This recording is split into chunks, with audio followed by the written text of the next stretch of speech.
رات کے 2:30 بجے موہد ولا کے دریچوں میں وحشت پنجے گاڑے بیٹھی تھی۔ دور کہیں سے گیدڑوں کے رونے کی آوازیں آ رہی تھیں۔ سہمی ہوئی فضاؤں میں چھپی خاموشی بینڈ ڈال رہی تھی۔ اس 2 منزلہ بنگلے کے باغیچے میں ہونے والی اس بے وقت موت کا کہ جس کا خون ان 2 ننھے ہاتھوں پر رقم تھا، جس کا ثبوت مٹانے کے لیے وہ صحن کی کچی مٹی دوبارہ سے ہموار کر رہا تھا۔ ہاتھوں کی انگلیوں کو مسلسل حرکت دینے پر خون کی گردش اس قدر بڑھ چکی تھی کہ وہ سرخ پڑ چکے تھے، مگر اس کا اعتماد قابل دید تھا، ایسا اطمینان جو اپنا ٹارگٹ پورا کرنے کے بعد چہرے پر آ جاتا ہے۔ اس چہرے پر اطمینان کے ساتھ بلا کی معصومیت بھی تھی۔ کام ختم ہونے کے بعد اب وہ ایک زخمی سی مسکراہٹ کے ساتھ ہاتھ جھاڑتے ہوئے اٹھ کھڑا ہوا۔ ایک لمحے کے لیے اس کی مسکراہٹ اس کی معصومیت اور سادگی کا پتہ دیتی تھی، مگر اس کی آنکھیں، ان میں کوئی جھانک کر دیکھتا تو شاید الٹے قدموں سر پٹ دوڑ لگا دیتا، کیونکہ ان میں شیطانیت تھی، صفاقی تھی، جیسے سب کچھ جلا کر راکھ بنا دے گی۔ اب اس کے قدم اپنے کمرے کی جانب تھے، کیونکہ وہ ایک تھکا دینے والی رات کے بعد سکون سے سونا چاہتا تھا۔ میں نے ایک جھٹکے کے ساتھ آنکھیں کھولیں۔ ذہن مکمل طور پر بلینک تھا۔ چند لمحے میں چھت کو گھورتی رہی، جیسے پہچاننے کی کوشش کر رہی ہوں کہ میں کہاں ہوں۔ 5 سیکنڈ کے بعد میرا دماغ بیدار ہوا اور سب سے پہلا خیال مجھے لیونا کا آیا، جو رات کو میرے پہلو سے لگ کے سوئی تھی۔ میں نے بیڈ پر ہاتھ مارے تو اس کا وجود مجھے ندارد ملا۔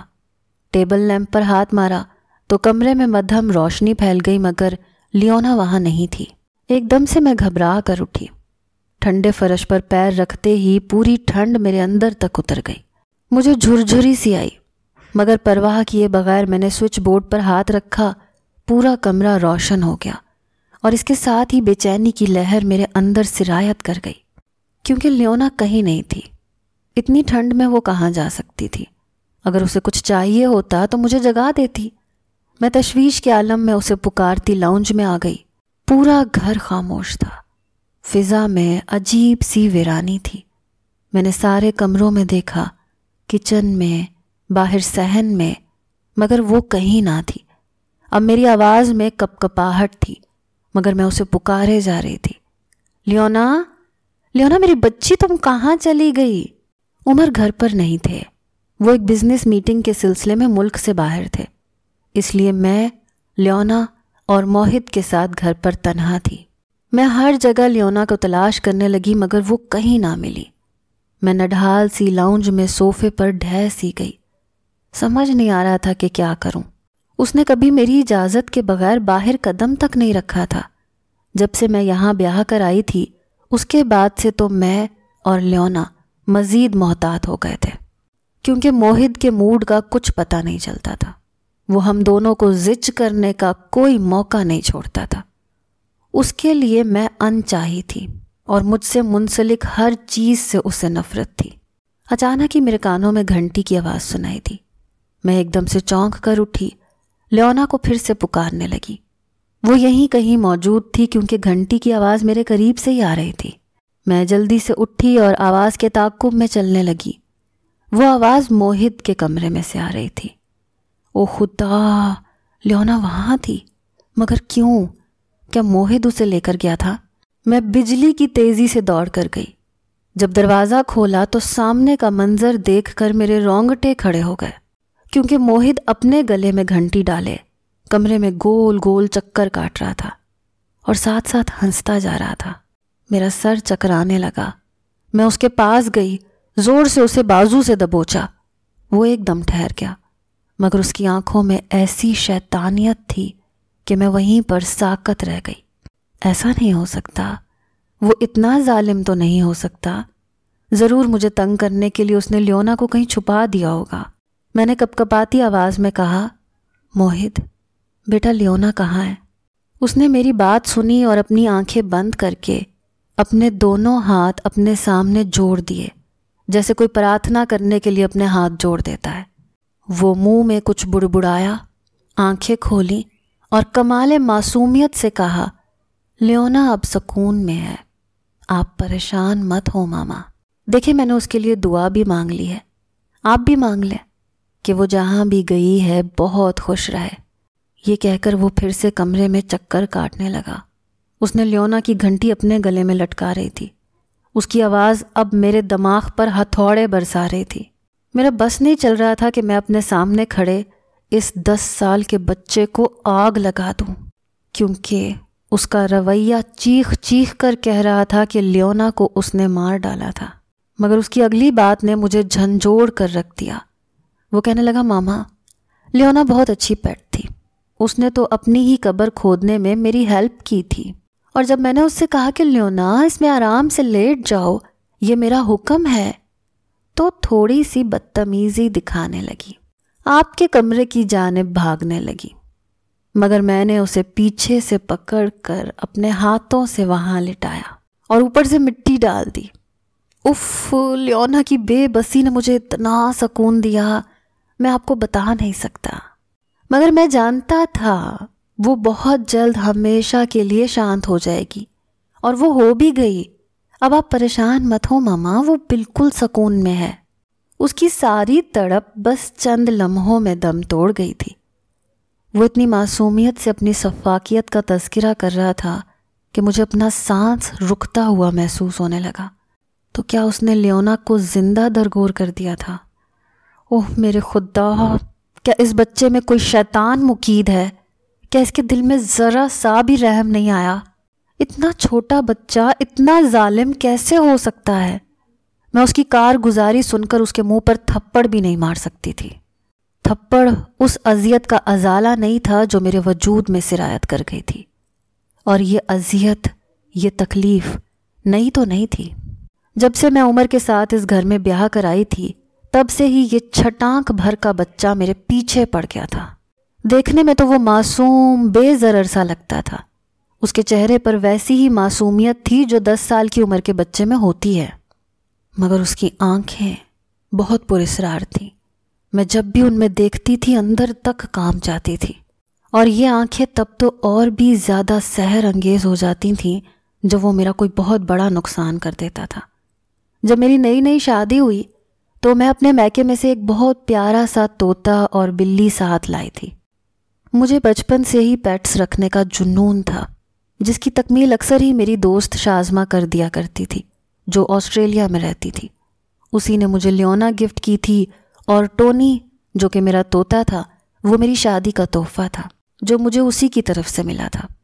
وہ مجھے میرے نام سے پکارتا تو میری رگوں میں خوشی سی دوڑ جاتی۔ وہ دونوں مجھے بہت عزیز تھے۔ لیونا پچھلے 5 سال سے میرے ساتھ تھی۔ وہ سفید رنگ کی بلی تھی اور مجھے وہ اپنے بچوں کی طرح عزیز تھی۔ وہ ہمیشہ میرے آس پاس منڈلاتی رہتی۔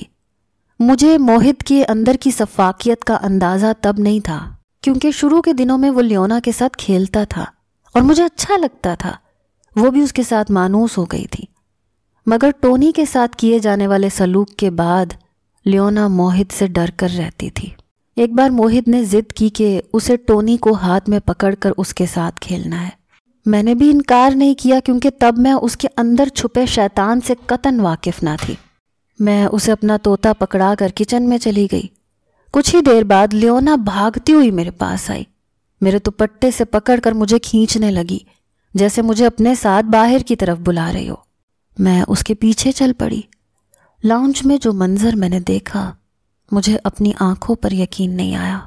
موہد نے ٹونی کی گردن مروڑ دی تھی اور وہ بے جان سا اس کے ہاتھوں میں پڑا تھا، اور موہد کے چہرے پر شیطانی مسکراہٹ تھی، اور وہ شرر بار نظروں سے مجھے دیکھ رہا تھا۔ یہ اس کی مجھ سے دشمنی کی ابتدا تھی، اور اس نے اس کا آغاز ایسی صفاکی سے کیا تھا کہ میری روح تک گھائل ہو گئی تھی۔ لیونا بھی اس واقعے کے بعد سہم گئی۔ وہ موہد کے پاس کبھی نہیں جاتی تھی۔ میں بھی بہت محتاط ہو گئی تھی۔ اسے مجھ سے نفرت تھی اور وہ اس کا اظہار کر سکتا تھا، مگر اس نے میری روح کو اذیت دی تھی۔ اس رات میں نے عمر سے موہد کی شکایت لگائی تو وہ حیران ہوئے، جیسے میری بات کو مذاق سمجھ رہے ہوں یا میں جھوٹ بول رہی ہوں۔ اسی دوران موہد ہمارے کمرے میں آ گیا۔ عمر سے کہنے لگا، بابا جان، ماما نے میرے ٹونی کی گردن مروڑ دی۔ میں نے ان سے بس یہی کہا تھا نا کہ مجھے ٹونی کے ساتھ دوستی کرنی ہے، اس کے ساتھ کھیلنا ہے، مگر شاید ماما اپنی کسی بھی چیز کو مجھ سے بانٹنا پسند نہیں کرتی۔ وہ زاروں قطار رو کر اپنے باپ کے سامنے میری شکایت لگا رہا تھا، اور میں جو ابھی ٹونی کی موت کے صدمے سے نکل نہیں پائی تھی، اس بچے کی مکاری دیکھ کر منہ کھولے اسے دیکھ رہی تھی۔ اور عمر، وہ میری جانب شکوہ کناں نظروں سے دیکھ رہے تھے۔ انہیں اپنے بچے کے جھوٹے آنسو سچے لگے، اور میرا سچ انہوں نے ردی کی ٹوکری میں پھینک دیا۔ آخر وہ ایسا کیوں کر رہا تھا؟ کیونکہ شروع میں وہ میرے ساتھ کافی گھل مل گیا تھا، ہم ساتھ کھیلتے تھے۔ عمر کی خوشی کے لیے میں نے اس کے بچے کو مکمل اپنا لیا تھا، کیونکہ ویسے بھی مجھے بچوں سے بہت لگاؤ تھا۔ اوپر سے موہت تھا بھی بہت پیارا سا، گول مٹول سا بچہ، جسے دیکھتے ہی اس کو اپنانے کو دل چاہتا تھا۔ ویسے بھی بن ماں کا بچہ تھا، اس کی ماں تبھی مر چکی تھی جب وہ 5 سال کا تھا۔ اتنی سی عمر میں اتنا گہرا دکھ اسے ملا تھا، اس کے اندر ایک خلا بھر گیا تھا۔ میں عمر کے آفس میں ایک عام سی ورکر تھی، مگر میری خوبصورتی نے اسے جلد ہی میری جانب متوجہ کر دیا۔ بیوی کے مرنے کے بعد جب وہ اداس ہو جاتا تو اکثر ہی مجھ سے اپنی اداسی شیئر کر لیا کرتا۔ موہت کا خاص ذکر کرتے تھے عمر کہ اسے ایک ماں کی شدید ضرورت ہے، وہ اکیلا ہو گیا ہے۔ میں بھی ان سے ہمدردی کر لیا کرتی، انہیں تسلی دے دیتی۔ سچ تو یہ تھا کہ میرے دل میں ان کو اپنانے کی خواہش سر اٹھانے لگی تھی۔ میں نے اپنی زندگی محرومیوں میں گزاری تھی، مجھے ایک مضبوط سہارے اور چھت کی ضرورت تھی، کیونکہ میرے ماں باپ مجھے بچپن میں چھوڑ کر چلے گئے تھے۔ میں اپنی سفاک پھپھو کے ہاں پروان چڑھی تھی، جنہوں نے کبھی مجھے زندگی میں کوئی خوشی اپنانے نہ دی۔ میرے دل میں ایک خوشگوار زندگی گزارنے کی حسرت تھی۔ مجھے خوش قسمتی سے عمر کے آفس میں ریسیپشنسٹ کی جاب مل گئی، کیونکہ میری تعلیم واجبی سی تھی، مگر میری انگلش کافی اچھی تھی اور میں خوبصورت بھی تھی، اسی لیے انٹرویو کے اگلے ہی دن مجھے کال ریسیو ہو گئی۔ اس کے بعد میری قسمت مجھے ریسیپشنسٹ سے ڈائریکٹ عمر کے دل میں لے گئی، اور انہوں نے مجھے پروپوز کر دیا۔ ان کی وائف کی ڈیتھ کو 5 سال کا عرصہ گزر چکا تھا، وہ موو آن کرنا چاہتے تھے، یا شاید انہیں موہت کے لیے ایک ماں کی ضرورت تھی۔ وجہ جو بھی تھی، میں نے فوراً حامی بھر لی، کیونکہ مجھے اپنی تمام تر محرومیوں کا ازالہ ہوتا محسوس ہونے لگا، اور میں اس تنگ سی زندگی سے نکلنا چاہتی تھی جس میں میرا دم گھٹتا تھا۔ مگر میرے وہم و گمان میں بھی یہ نہیں تھا کہ اس سے اگلی زندگی میرے لیے مزید تنگ پڑنے والی ہے، ایک ایسی تاریک گلی جس کے آگے کوئی راستہ نظر نہیں آتا۔ عمر واقعی ایک اچھے شوہر ثابت ہوئے تھے، میرا خیال بھی بہت رکھتے تھے، مگر موہت کے معاملے میں وہ مجھے کوئی رعایت نہیں دیتے تھے۔ انہوں نے شادی والی رات ہی مجھ پر آشکار کر دیا کہ میں ان کی بیوی بعد میں ہوں اور موہت کی ماں پہلے ہوں، اس لیے میری طرف سے کوئی بھی شکایت وہ برداشت نہیں کریں گے۔ موہت دوسرے بچوں سے مختلف تھا، وہ چپ چپ رہتا تھا۔ شروع میں اس نے اپنی نفرت کا کوئی بھی عملی اظہار میرے ساتھ نہیں کیا تھا۔ شاید پہلے وہ یہ جاننا چاہتا تھا کہ مجھے کن کن طریقوں سے تکلیف پہنچائی جا سکتی ہے، کہ میں ہمیشہ کے لیے اس گھر سے چلی جاؤں اور اس پر الزام بھی نہ آئے۔ اپنے بابا کے سامنے وہ میرے ارد گرد منڈلاتا رہتا تھا، مجھ سے ہنس ہنس کے باتیں کرتا تھا۔ عمر بھی مطمئن ہو گئے کہ اس نے اپنی نئی ماں کو قبول کر لیا ہے، مگر جب وہ آفس چلے جاتے تو وہ ہر طریقے سے مجھے زچ کرنے کی کوشش کرتا۔ اسکول سے بھی اکثر اس کی شکایتیں آنے لگ گئیں کہ اس کی پڑھائی پر توجہ نہیں ہے، اور عمر کبھی کبھی مجھے ڈانٹ بھی دیتے کہ تم اس کی ماں ہو، اسے گھر میں پاس بٹھا کر اسٹڈیز میں ہیلپ کیا کرو۔ مگر میں کیا کرتی؟ وہ ہمیشہ میرے مخالف ہی جاتا تھا۔ میں نے اس سے گھلنے ملنے کی بہت کوشش کی، اس کی پسند ناپسند کے بارے میں جاننے کی بہت کوشش کی کہ کسی طرح اسے خوش رکھ سکوں اور عمر کو کوئی شکایت نہ آئے مجھ سے، مگر وہ انتہائی بدتمیز بچہ ثابت ہوا۔ جب میں اسے پڑھانے کے لیے بیٹھتی، اس کی جس بھی بک کو ہاتھ لگاتی وہ اسے میری آنکھوں کے سامنے پھاڑ دیتا، اور جب عمر گھر آتے تو ان کے سامنے کر کے کہتا کہ بابا، ماما نے مجھ پر غصہ کیا ہے، دیکھیں نا میری ساری بکس پھاڑ دیں، اگر یہ میری ہیلپ نہیں کرنا چاہتی تو کوئی بات نہیں ہے، انکار کر دیں، مگر ایسے تو نہ کریں نا۔ آج بھی ٹیچر نے مجھ پہ غصہ کیا ہے، مجھے مارا بھی ہے۔ وہ اپنے ہاتھ سامنے کر دیتا جس پر اسٹک کے نشان ہوتے۔ میں عمر کو وضاحت دینے کی کوشش کرتی تو وہ مجھ سے ناراض ہو جاتے، کہتے کہ زنیرہ میں تم سے امید باندھ کر میں نے شاید غلط کر دیا۔ وہ مجھ سے کھینچے کھینچے رہنے لگے۔ اگر جو کبھی میں ان سے یہ کہہ دیتی کہ یہ جھوٹ بول رہا ہے، میں نے ایسا کچھ بھی نہیں کیا، تو وہ مکار گھامڑ بچہ اپنے باپ کے سامنے ٹسوے بہانے لگ جاتا، خود کو مظلوم ظاہر کرتا اور مجھے ظالم۔ اس کی ساری کوشش یہی تھی کہ کسی نہ کسی طرح میں خود ہی عمر کو چھوڑ کر چلی جاؤں، مگر میں کہاں جاتی؟ میرے پاس اب کوئی ٹھکانہ نہیں بچا تھا، اس لیے میں اس کی ہر بدتمیزی کو نظر انداز کرنے لگی۔ مگر اس نے باری باری مجھ سے میری عزیز چیزیں چھین لی، ان کو مار ڈالا، اور میں ایسی سچویشن میں تھی کہ نہ اسے ڈانٹ سکتی تھی نہ عمر کو بتا سکتی تھی۔ وہ کبھی میرا یقین نہ کرتے، اس لیے میں صبر کے گھونٹ بھر کر رہ گئی۔ ایک بار تو اس نے حد کر دی۔ میں مارکیٹ تک جانے کے لیے گاڑی خود ڈرائیو کر کے گئی، کیونکہ ڈرائیور عمر کو چھوڑنے چلا گیا تھا۔ راستے میں گاڑی جب ایک جگہ روکنا چاہی تو معلوم ہوا کہ اس کی بریکس فیل ہو گئی ہیں۔ میرے تو چھکے چھوٹ گئے، گاڑی میرے قابو سے باہر ہونے لگی۔ سامنے سے ایک ٹرک آ رہا تھا اور میں نے اس سے بچانے کے لیے گاڑی ایک سائڈ پر سے گزارنا چاہی، مگر توازن نہ رکھ سکی اور گاڑی الٹ گئی۔ مجھے لگا آج شاید میری زندگی کا آخری دن ہے، مگر شکر تھا کہ خدا نے مجھے بچا لیا۔ مجھے ہاسپٹل میں 1 ہفتے تک ہوش نہ آیا۔ جب ہوش آیا تو میرا کندھا شدید درد کر رہا تھا، جیسے ہڈی ٹوٹ گئی ہو۔ میری ایک ٹانگ پر بھی پٹیاں تھیں، وہ بھی فریکچر ہو چکی تھی۔ عمر بہت پریشان تھے، میرا ہاتھ پکڑ کر مجھے تسلی دینے لگے، اور میں ان سے یہ تک نہ کہہ سکی کہ آپ کے بیٹے نے آج میری جان لینے سے بھی دریغ نہیں کیا۔ وہ تو میری قسمت اچھی تھی کہ میں بچ گئی۔ موہد روتا ہوا ہاسپٹل آیا، عمر کے سامنے مجھ سے لپٹ گیا، کہنے لگا ماما اگر آپ کو کچھ ہو جاتا تو میں تو مر ہی جاتا۔ ایک ماں کو اسی حادثے کی وجہ سے کھو چکا ہوں، دوسری کو نہیں کھونا چاہتا، اور میرا بس نہیں چل رہا تھا کہ میں اس کی اس اداکاری پر اس کا منہ نوچ ڈالوں۔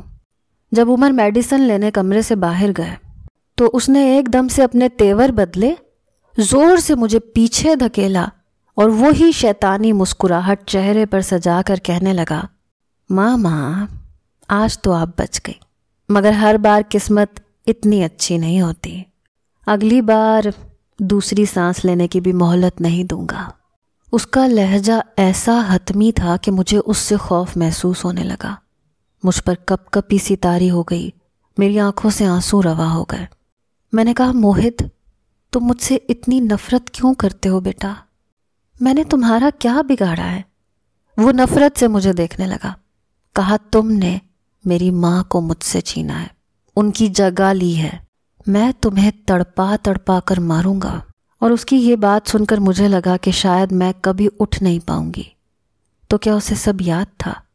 تب تو وہ صرف 5 سال کا تھا۔ ایک 5 سال کا بچہ اتنی پرانی بات کیسے یاد رکھ سکتا ہے؟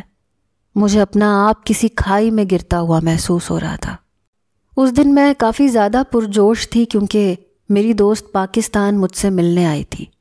وہ میری واحد خوشی تھی، کیونکہ جب بھی وہ آتی تھی تو میرے لیے بہت سے تحائف لے کر آتی تھی، اور جب تک وہ یہاں رہتی تھی ہم لوگ روز نئی نئی جگہوں پر گھومنے نکل پڑتے، ورنہ تو میں ایک قید خانے میں ہی رہ رہی تھی، جسے گھر سے نکلنے کی اجازت صرف کالج جاتے وقت ہی ملتی تھی، کیونکہ میری پھپھو بہت کھڑوس تھیں۔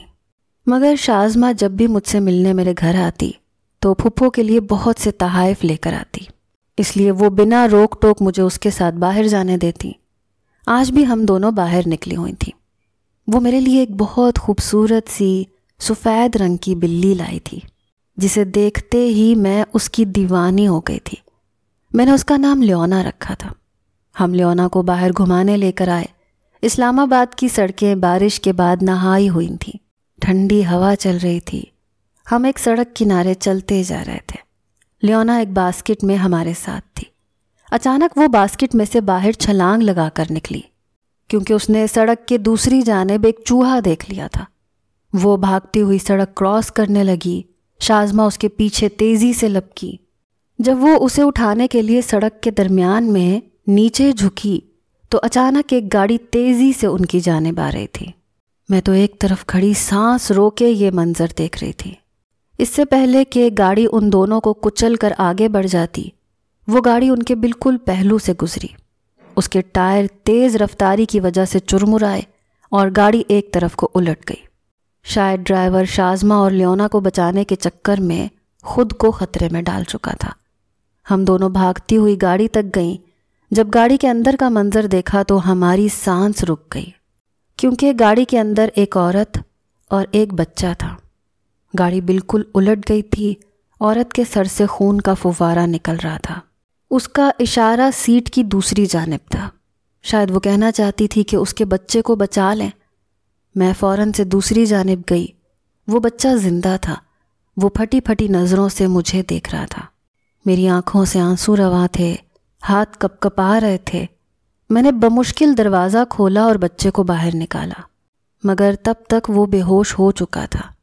آنکھیں بند کرنے سے پہلے اس کی آنکھوں میں میرے لیے شکوہ تھا، غصہ تھا اور شدید نفرت تھی، کیونکہ اسے لگتا تھا کہ اس کی ماں کی جان میں نے لی ہے۔ ہمارے ہاسپٹل پہنچنے سے پہلے ہی وہ عورت دم توڑ چکی تھی۔ بچہ ابھی بے ہوش تھا۔ بچے کا باپ بھی آ چکا تھا اور وہ بھی گہرے صدمے میں تھا۔ شازمہ نے اسے ساری صورتحال سے آگاہ کر دیا تھا کہ غلطی کسی کی بھی نہیں ہے۔ وہ جب لیونا کے پیچھے بھاگی تھی تو اس وقت سڑک بالکل سنسان تھی، اور اچانک سے ہی وہ گاڑی وہاں آئی اور چند لمحوں میں یہ حادثہ رونما ہوا۔ وہ 40 سال کا مرد تھا۔ کچھ نہیں بولا، بس خاموشی سے شازمہ کی بات سن کر آگے بڑھ گیا۔